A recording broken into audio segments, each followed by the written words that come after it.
جو جعلی مقدمات سے ان سے بریت بھی اللہ تعالیٰ نے عطا فرمائی ہے، اور ان مقدموں کا کھوکھلا پن آپ کو معلوم ہو گیا ہوگا، جو کہ میرا خیال ہے کہ ہمارے پارٹی رہنماؤں کا، ہمارے کارکنوں کا میری بے گناہی پہ ان کو پورا یقین تھا کہ یہ سارے مقدمے جو ہیں نا جان بوجھ کے بنائے گئے ہیں، ہماری حکومت ختم کرنے کے لیے بنائے گئے ہیں، نواز شریف کو وزارت عظمیٰ سے نیچے اتارنے کے لیے بنائے گئے ہیں۔ اس میں تو میرا خیال ہے کہ پارٹی کو، پارٹی کے کارکنوں کو اور پارٹی کے علاوہ عام شہریوں کو کوئی شبہ ہی نہیں تھا پہلے دن سے۔ آپ دیکھیں دونوں مقدمات میں، تینوں مقدمات میں کوئی جان ہی نہیں تھی۔ ہائی کورٹ میں آئے ہیں تو ان کا کھوکھلا پن پوری قوم کے سامنے، دنیا کے سامنے ظاہر ہو گیا ہے، اور کہ اس میں ہے ہی کچھ نہیں، نہ کوئی ایویڈنس ہے، نہ کوئی اس میں کوئی الزامات کے ثبوت ہیں۔ سب کچھ انہوں نے جو ہے نا وہ جے آئی ٹی نے اور ان سب لوگوں نے مل کے وہ بنائے تھے، اور اس کے پھر ججوں نے جو ٹرائل کیا ہمارا، پھر اس کے بعد کچھ نہیں ملا۔ جب کچھ نہیں ملا پاناما میں تو اقامہ نکال لیا، یعنی پاناما کو کرتے کرتے بیچ میں اقامہ اچانک آ گیا، کیونکہ پاناما میں تھا کچھ نہیں، ملا کچھ نہیں۔ وہ سزا دینا چاہتے تھے، مجھے کرسی سے اتارنا چاہتے تھے، تو پاناما تو اس کی اجازت نہیں دیتا تھا، تو انہوں نے اقامہ نکال لیا اور پھر وہ فیصلہ سنایا جو دنیا میں مذاق بن کے رہ گیا۔ اقامہ پہ آپ یعنی کہ ایک وزیر اعظم کو نکال رہے ہیں، اس نے بیٹے سے تنخواہ نہیں لی، اس بات پہ آپ وزیر اعظم کی چھٹی کرا رہے ہیں، سسلین مافیا کہہ رہے ہیں، اس کو گاڈ فادر کہہ رہے ہیں آپ۔ یہ ججز کبھی اس طرح کے الفاظ استعمال کرتے ہیں؟ ایک تو یہ ہمارا ٹرائل ہو رہا تھا جھوٹا، ادھر سے جو ہے وہ اس بینچ کی طرف سے یہ ریمارکس، اور وہ ٹرائل ہو رہا تھا ادھر سے میڈیا اپنا ٹرائل کر رہا تھا۔ یعنی پتہ نہیں کیا کہاں کہاں سے لوگ سازشی عناصر نکل کر روز شام کو دکانیں لگاتے تھے، دکانداری چمکاتے تھے، اور ہمارے خلاف جو زہر ہے وہ اگلتے تھے، جھوٹ بولتے تھے۔ آج وہ جھوٹ بالکل ہوا میں اڑ گیا ہے۔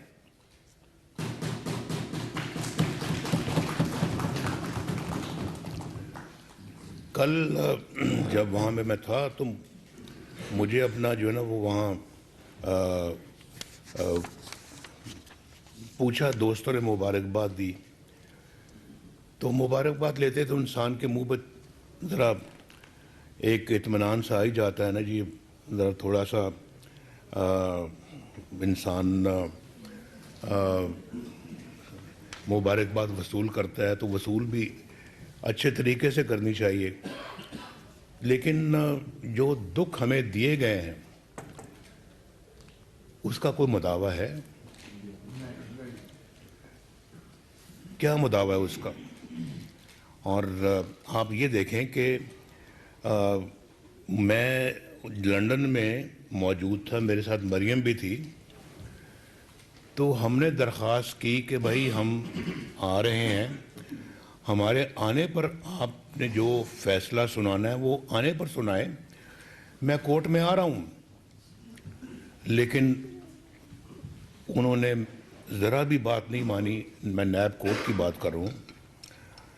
انہوں نے فیصلہ سنا دیا، مجھے 10 سال قید سنا دی، مریم کو 7 سال قید سنا دی، جائیدادیں ضبط کر لی جائیں، جرمانے، بڑے بڑے جرمانے جو نا وہ ڈال دیے ہمارے اوپر۔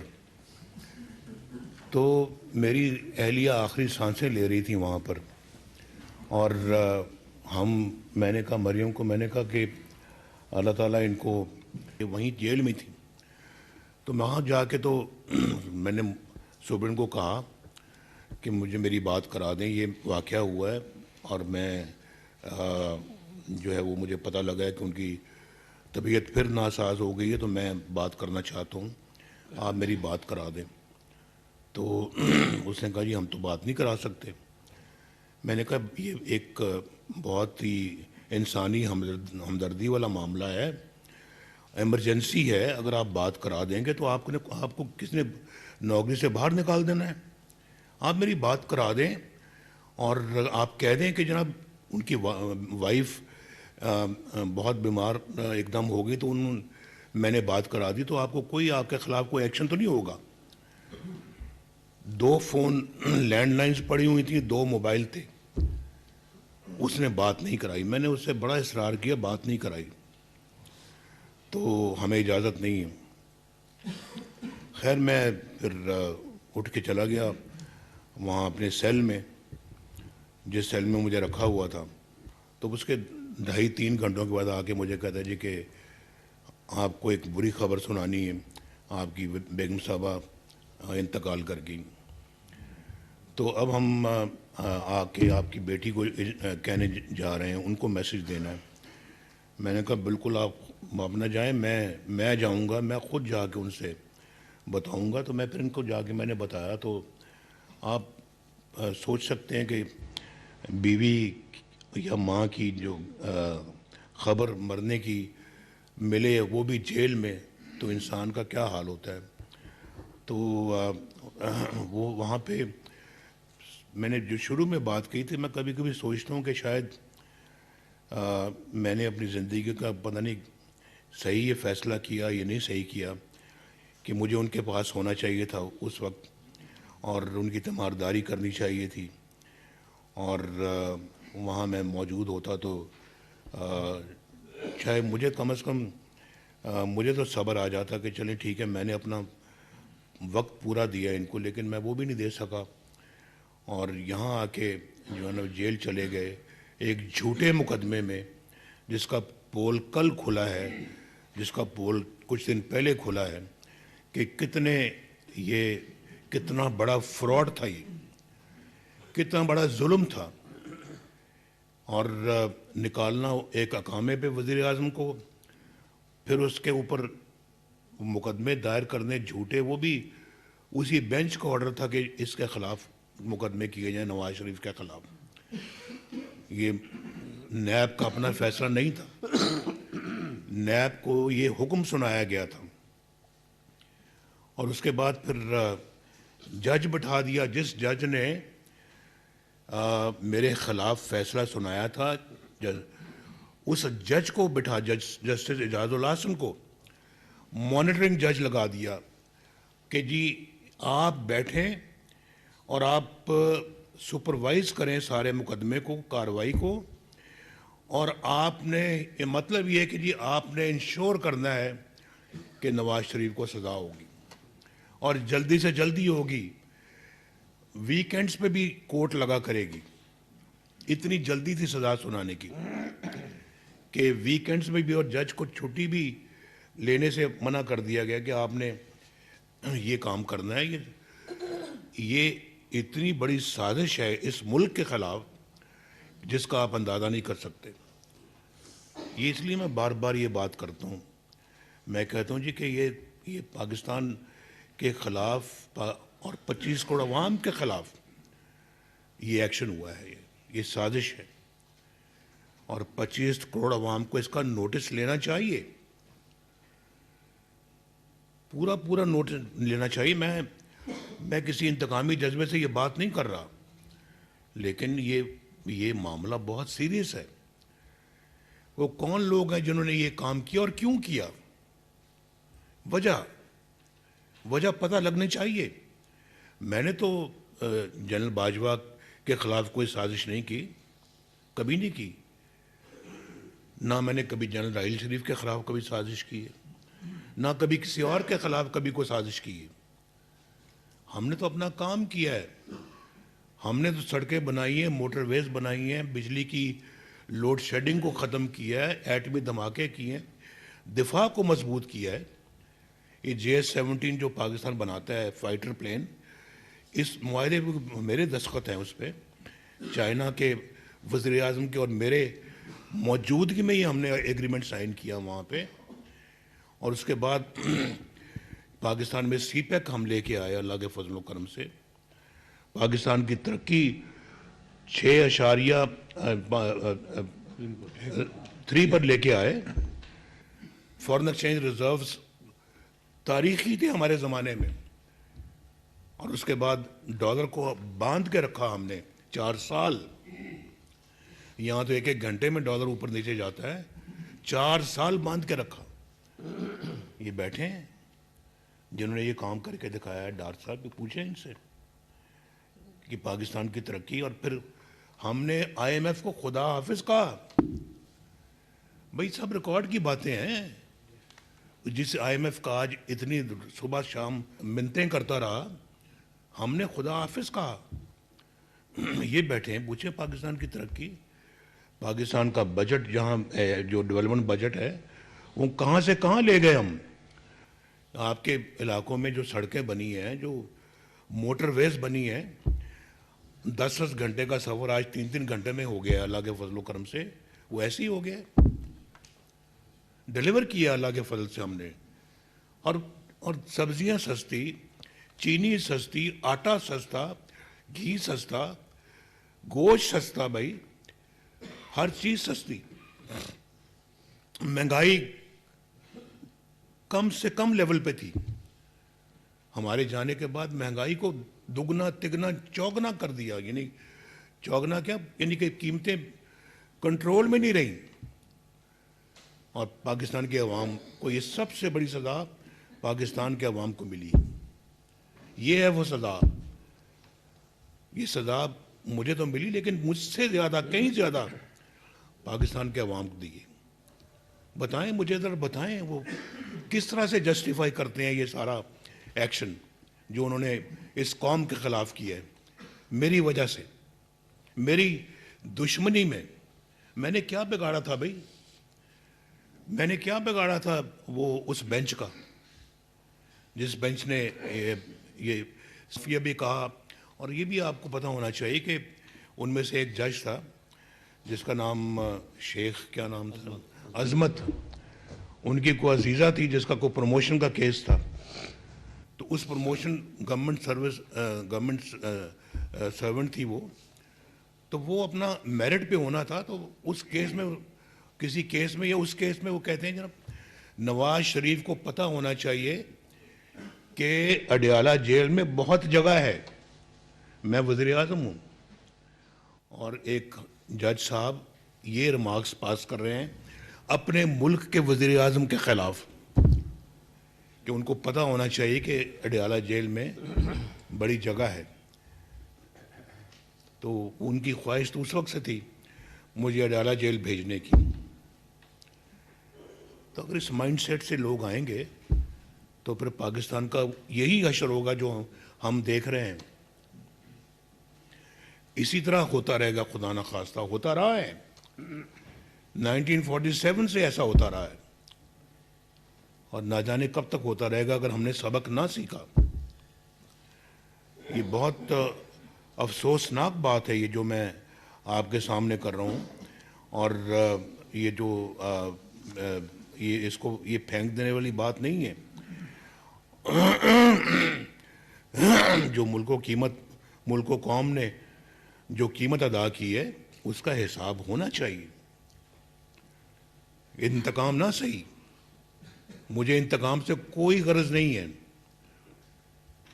میں ذاتی طور پہ میں کسی کو نہ معاف کر سکتا ہوں, نہ میں کسی کو اپنا کوئی رائے دے سکتا ہوں. لیکن جو قوم جنہوں نے قوم کے خلاف اس طرح کے کام کیے, مجھے کوئی حق نہیں پہنچتا کہ میں ان کو کہہ دوں کہ جناب میں بھول گیا ہوں.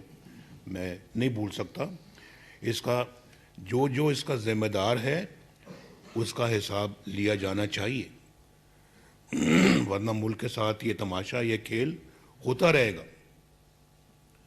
یہ بند نہیں ہوگا۔ یہ میں جو باتیں کر رہا ہوں یہ بہت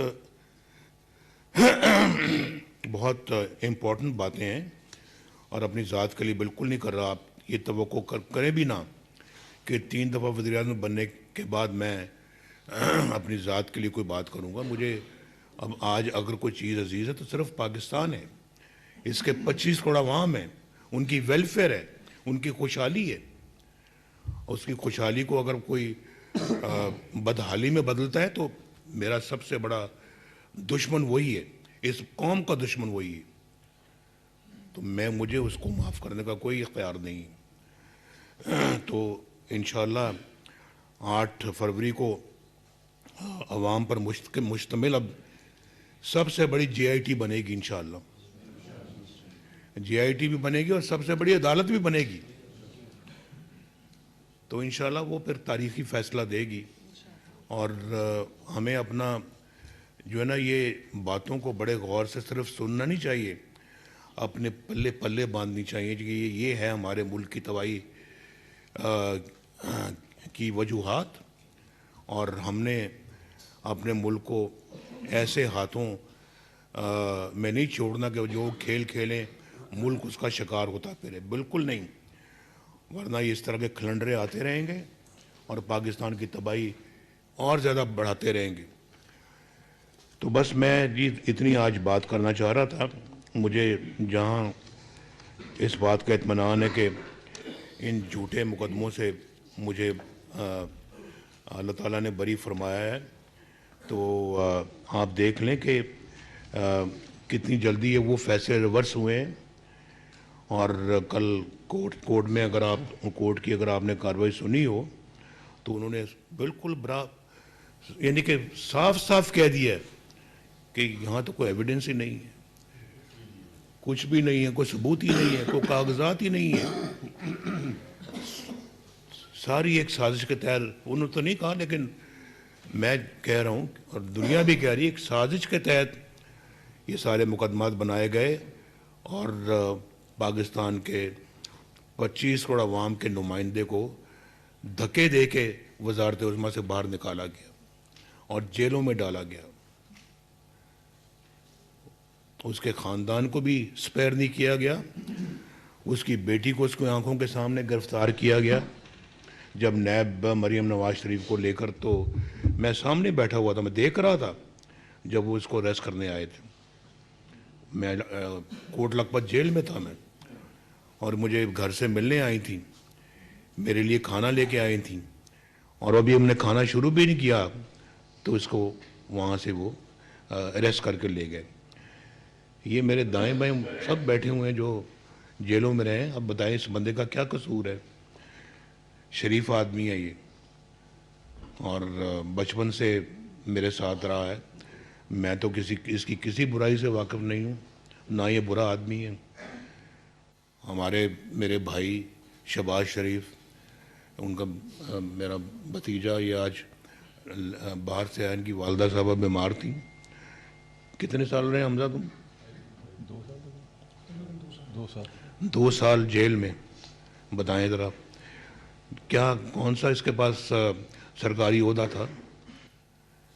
کیا تھا اس کے پاس؟ 1999 میں میرا بیٹا حسین، اس کے پاس کون سا عہدہ تھا؟ 1 سال بلکہ 14 مہینے مشرف کی جیل میں رہا وہ۔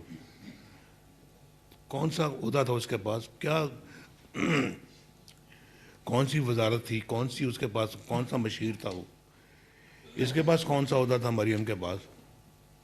یہ کون سی کو میری وزیر یا مشیر تھی؟ یہ کیا ہے سب کچھ؟ یہ سکہ شاہی ہے، اس کو سکہ شاہی کہتے ہیں۔ اور آپ اپنا جو دل میں آئے وہ کر گزریں۔ آپ ایسے ملک تو نہیں چلتے، ایسے تو گھر نہیں چلتے، خاندان نہیں چلتے۔